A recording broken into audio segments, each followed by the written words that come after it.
little buns, it is Steph. Welcome back to my home. I am getting facial feminization surgery in just about 2 weeks. So I thought it was time for me to do my last facial feminization makeup video because I've done a few in the past. The first one I did I really do not like anymore. It's actually horrendous. And then the next ones were pretty good. But this one is my final one. It's also like kind of for posterity because when I get my face surgery done, I'm gonna be able to look back and be like, I used to do my makeup like that. Either way, I want this to be kind of like a crash course for trans women that maybe haven't tried makeup yet or are very new at makeup, because I get lots and lots and lots and lots and lots and lots of questions from trans women like, I don't know what I'm doing. What do I do? Your makeup looks good. What do I do? I just want to be able to help, you know, other trans women learn to do makeup that makes them feel comfortable. And I go through everything here. So I start with a daytime look and I transition it into this nighttime look, which is very simple, but it works. It works just fine. So if you're interested in learning about either this look here or this look here, just keep on watching and I will teach you all of my special tricks and tips. I want to start off by saying I'm using a different lighting setup than usual. So if this looks not normal, then I apologize. Alright, I'm sorry. I'm starting with a primer. You want to always protect your skin. You want to put a barrier between your face and the makeup. It's going to make your makeup last longer, and it's also going to make your makeup look smoother, which just takes it up a notch. So I'm using, it's actually a deluxe size sample from Yves Saint Laurent. It's the Touche Éclat Blur Primer, but any primer will do. You don't have to spend like a fortune. I like this one because it really smooths out tiny, tiny, tiny little fine textural things I have on my skin, like acne scarring or like light dryness around my eyes. Just make sure that you've prepped your skin, like you want to moisturize as well, because your friend, like, I hesitate saying this. It's the only rule that I will ever impose on a person that wants to do makeup is that you have to take care of your skin. Otherwise, do whatever the hell you want. But like, no matter who you are, if you want your makeup to look bomb, you have to take care of your skin first. I'm also going to prep my lips with this lip oil. This is the Clarins lip oil. Any lip balm that you like should suffice. I like this one because it's super nourishing and my lips get cracked. You know, I want the extra nourishment. I like this gold theme we have going on here. Whenever I do my makeup, I start off looking kind of silly. You do not have to use the same products or same types of products that I'm using, but I know this is supposed to be easy. This is a little bit more complicated than most people would like to have for a concealer, but all you really need is a shade that's close to your skin tone. You don't need all these other shades. You really don't. I just like this because it looks really good. This is the Lise Watier Concealer Portfolio. I like using this, like, this is actually lavender. It looks almost white. I like using it around my eyes because it reflects the light really well. So you can see that it pretty much just completely, you can't see through it. If there's any light on my face, you cannot see through the concealer. It just bounces light off like a mirror. So I like that. It's really helpful for sculpting the face, but again, you just need a concealer that matches your skin tone. What you would want to do if that's the case, if you're just using a concealer that matches your skin tone, you want to just put it below your eyes in a similar pattern to what I've done here, but a lot less, and on any blemishes and any redness that you have. What I'm doing is using a light concealer to sculpt my face. So I'm using something very light in areas I want to look rounder or bigger, which would be cheekbones, under the eye, that's about it, brow bone, middle of the forehead. You want to create width in your eye area and narrowness in the chin. That's pretty much what people, like, that's what surgeons do for facial feminization surgery. That's what we're gonna do with our makeup. I also like to dab a little bit of this green concealer on any redness. Now, because I'm not done my laser hair removal, I still have quite a bit of redness from shaving irritation. If you instead experience 5 o'clock shadow and you have an intense blue halo on the lower half of your face, what you'd wanna do instead is apply an orange or a very peachy concealer. I like to do both. So I'm taking the peachy kind of color, the orangey color, and I'm just dabbing that on top of the area I put the anti-redness. And this might seem like a lot, but by the end it all pretty much just looks assimilated into one color. So you'll see.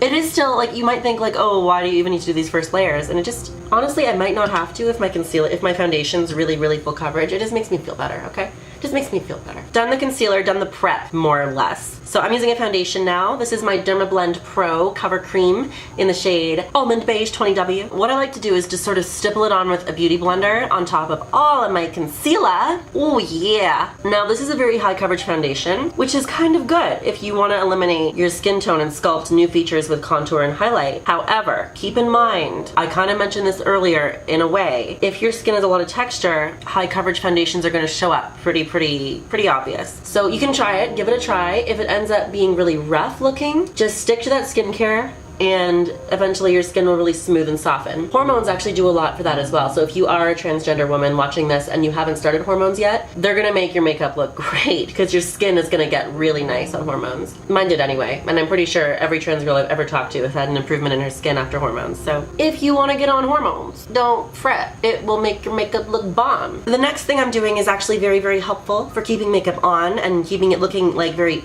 refined and finished. This is something you want to do only if your skin is very, very hydrated, which, like I said earlier, skincare. So I'm using my Dermablend powder now, the loose setting powder, on the back of my beauty blender, on the butt of the beauty blender. Get it really kind of concentrated. Like it's a full thing of powder. Then you want to smooth out your under eye concealer and press it on top. This is kind of an adapted version of baking. It really is baking, more or less. It's just baking usually is done with like a huge puff, and this is the butt of a beauty blender. Same idea though. We're really just pressing in setting powder to keep the makeup we put on there, and also the makeup is going to be brightened by this because the powder is white. It's not gonna look like this after we brush everything off, but this is going to give it some kind of lasting difference. Now, if you have a different skin tone, like if you have very dark skin, for example, it's very likely that this white powder is gonna show up bad on your face. It's gonna make you look dry and ashy, as I've heard people say. I don't know if it's bad for me to say that, but that's what I've heard people describe it as. And the thing that you would want to do is use a different color translucent powder. So you might think translucent, well, it's see-through, it should always work, but no.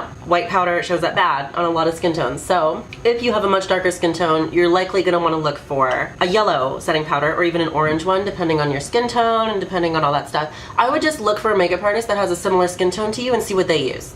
That's usually the best bet. So I just spend some time kind of beating it into my face until it's pretty much just in there, okay? Still looks a little bit like there's powder all over me, but we're gonna get to that.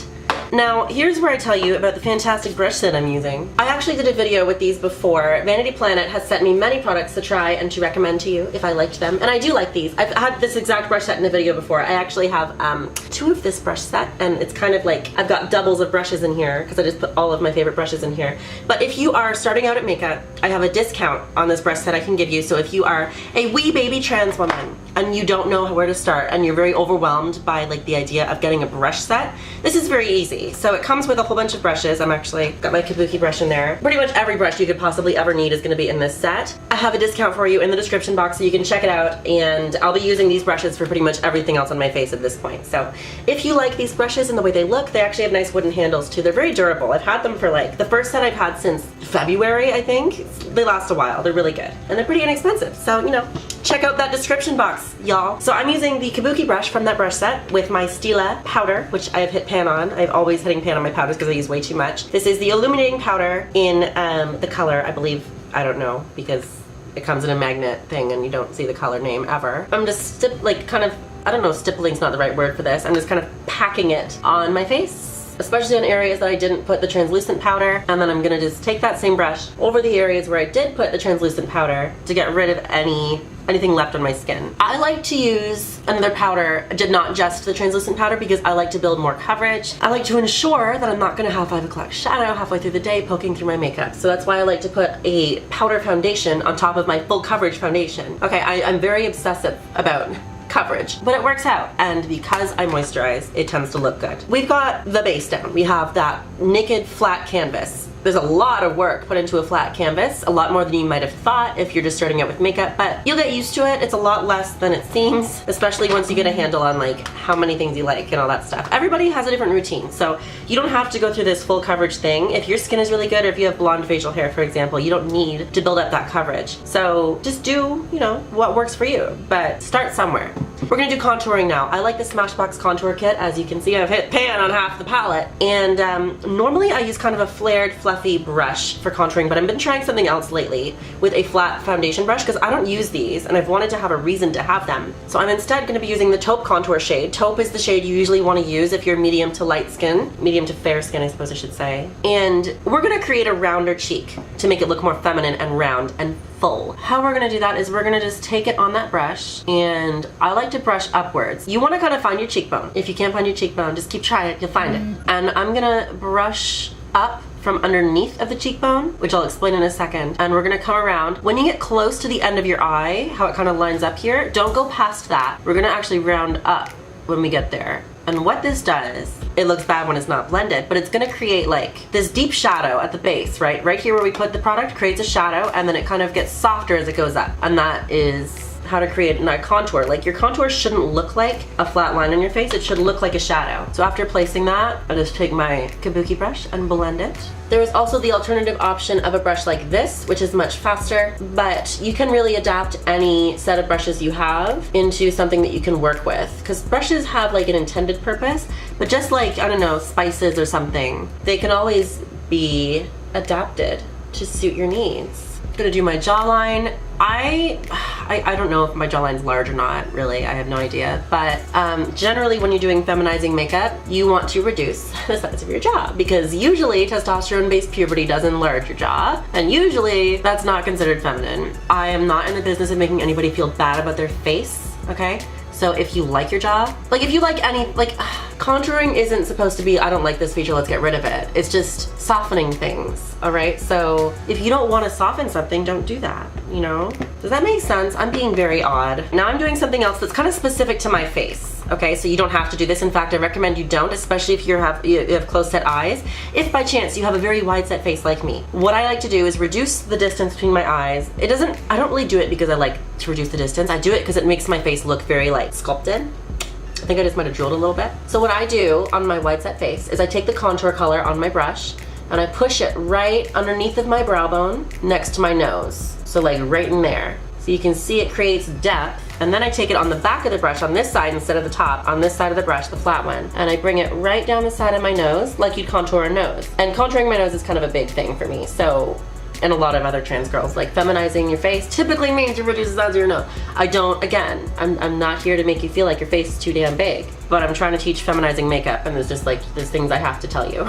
We're gonna leave that for now. I do fix this up, but you'll see that in a bit. Next is bronzer. So for bronzer, I just like to use the same color in here. These kind of kits are actually very useful if you're starting out as well, because you get 3 colors that are perfect. You don't have to hunt around for 3 different colors. So if you're similar in skin tone to me, you might want to just pick up the Smashbox one. Anyway, I use the bronzer kind of on top of everywhere I put the contour, and I just kind of blend it further. So with the bronzer, I start out right on top of the contour, and I end up pretty much going across the entire cheekbone, under my eye, like so. And what I like bronzer for is to create a warm halo effect. I don't use bronzer as a contour because it doesn't work for my skin. So I use bronzer to bring life back to the face. Because when you use so much full coverage stuff, it really does make you look kind of washed out. So putting it pretty much everywhere brings color back to your skin, and it's color that you can control. I do use bronzer as a contour on my forehead. Because my forehead isn't very, very big, I don't like to do like the full-blown actual contour shade and like highlight it and stuff. So I just take bronzer and I hide my blonde hair up here,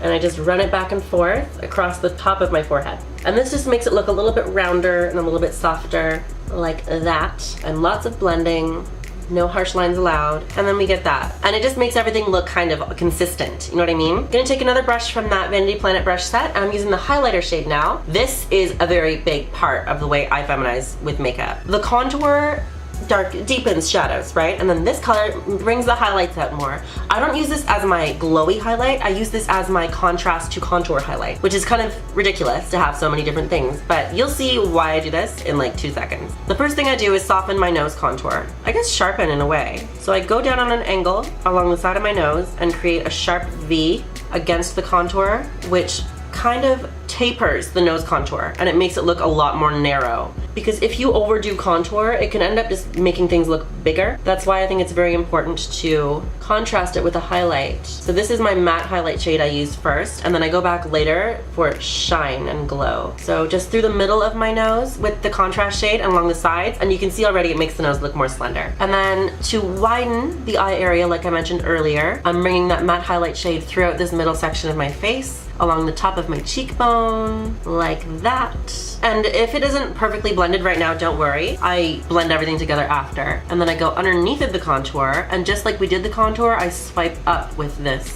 when we get close to the middle of the face. Like that. See, this is a very easy to see example of what it should look like before you blend. Let me take my Kabuki brush from the Vanity Planet brush set, and I just literally go over everything one more time, and you can see that really softens everything, and now it just looks balanced and sculpted the way I want it to, and we're good to go into the actual makeup now. Took us long enough, huh? One more thing before we do the eyes is blush. You can pretty much use any shade you want. If you're starting new with makeup though, it's highly likely you'll use too much blush the first time. You might not, but that's okay. Just make sure when you're applying blush that you blend. You can have as intense as you want. Blending is just very important. You don't want anything to look like it is sitting on top of your skin. You want it to look like it's part of your skin. So building it up is better than just laying on a lot right away and trying to blend it. So you can see I'm starting very light and I'm just adding to it as we go. So the blush I'm using is from MAC. It's called Make You Mine. It's kind of this apricot color. I used to use exclusively like rosy pinks, but lately, you know, my mind has been changed. And I like to apply the blush kind of through the middle of my face, along the cheekbones, keeping things in a round motion. You see how I'm going in kind of a W? That's where I like to apply my blush, with the most of it being right here. I just find having a little bit of warmth and blush on your nose makes it look kind of cute. Maybe that's just like with a round nose, I don't know, but play around with it. You'll see what makes you feel comfortable. For the eyes, we're gonna start with something called eyeshadow primer. What eyeshadow primer does is it keeps things on longer, but it also makes it so that any color you put on your eyelids or anywhere you put the eyeshadow primer is truer to color, so it looks better, basically. Looks more like it does in the packaging. So just rubbing that right on top of our eyelids. For the eyes, I'm going to be using the Naked 3 palette. This is from Urban Decay. They make some of the best eyeshadows in my opinion. I love them. We're going to be doing something very soft, so we're not going to get too crazy with the color choice. And this has very subdued nude shades, so it's pretty handy. I'm using a fluffy kind of blending brush from the Vanity Planet brush set, and I'm going into the shade called Factory right here. It's kind of like this shiny mauve color, and we are going to just swoosh that all over the eyelid. Looks quite a bit darker on my eye than I expected. That's okay. No big deal. So I'm just bringing it pretty much from the lash line into the crease, and then I'm gonna leave it. I'm gonna blend it more, but we'll come back to that. So that's what we're starting with right there. So we're gonna soften that now with a slightly bigger fluffy brush. So I'm just going around the edges of where we put that and blending. It's that simple. When you blend, it's good to use circular motions. So if you find that more successful, then you know you've learned something. But basically we just don't want to have a harsh line anywhere on the eyes. So blending like this just makes it nice and soft. All right, we're gonna do a highlight shade now, keeping it very simple. So I'm going into this matte highlight shade right here called,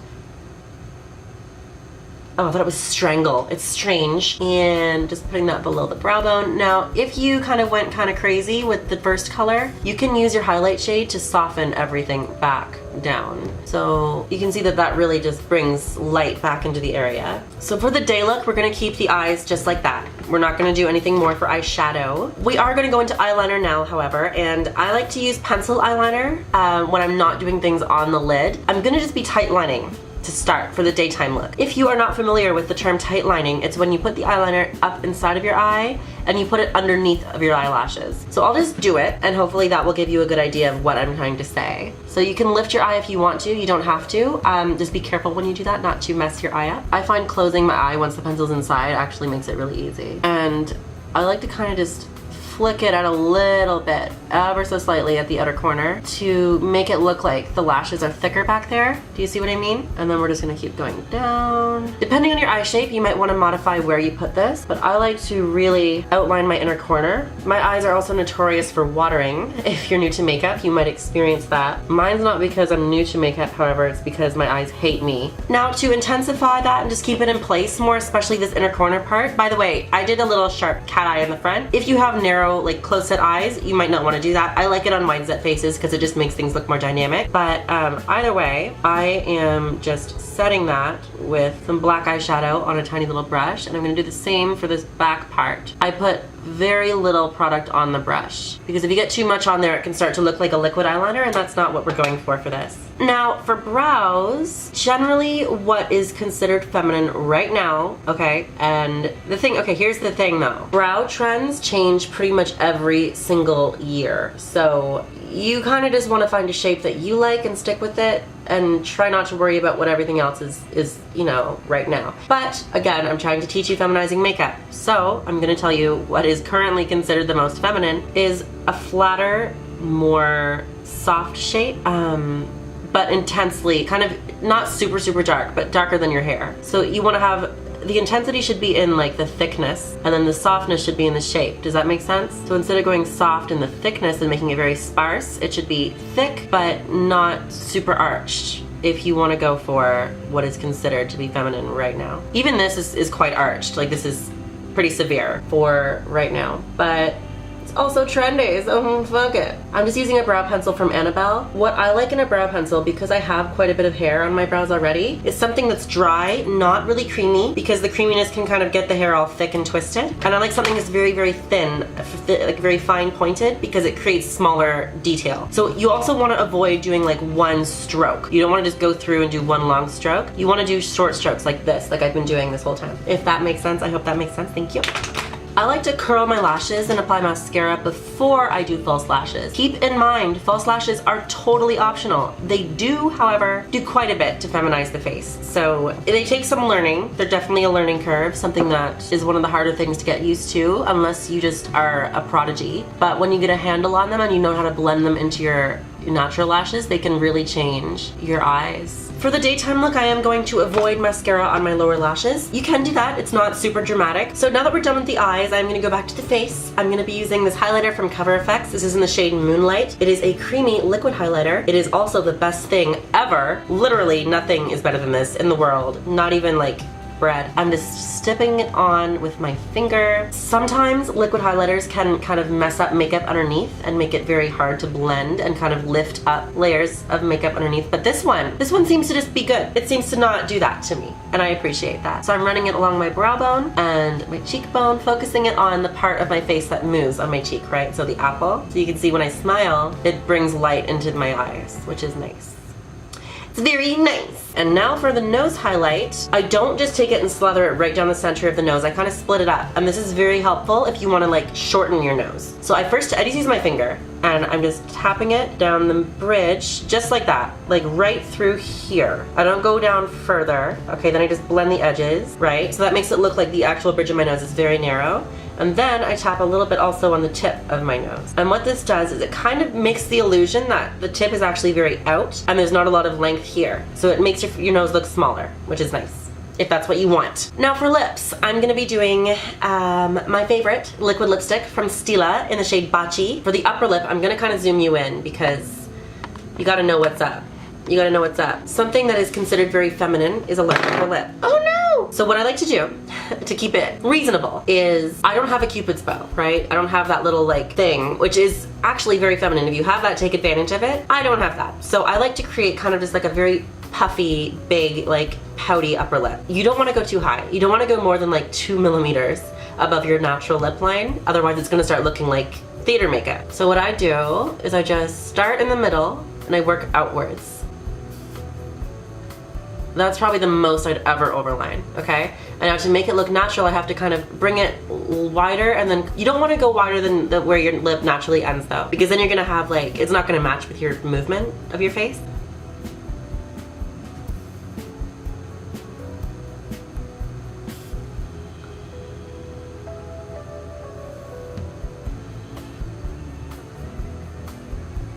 Like that. And that does a lot to feminize my lips. I like to also apply a lip gloss sometimes during the day. You can leave it matte, but I find a gloss honestly makes it more comfortable because matte lips can sometimes feel very dry. So for a daytime look, you could stop here. You could really stop here if you wanted to. You could add anything else you wanted, like if you want freckles, you can add freckles. If you naturally have freckles, you can enhance them. If you want a beauty mark, you can add a beauty mark. I'm gonna stop here. For no specific reason. I just kind of like it without anything else today. So to adapt this to a nighttime look, all I'm gonna do is remove the gloss, the sticky part of my lipstick, by just dabbing it. If you want, you could take it off altogether. I'm just worried about wrecking the rest of my makeup, so I choose not to. I elect to not remove all of it. You know, it's all good. So the first thing I'm doing, aside from removing my lipstick, is applying another lipstick. This is another Stila liquid lipstick. This one is much darker. This is the color Chianti. It's a wine shade. It's actually named after a wine. And this is very good for fall. Wine lips are pretty much every fall. You can do a wine lip and people are gonna be like, that's trendy. I'm just gonna apply that right on top of where my current lipstick is. And mess up. Evidently. Alright, I'm gonna leave this one matte. You could put a gloss on if you want, but I think matte can look a little bit more dramatic. A little bit more dramatic.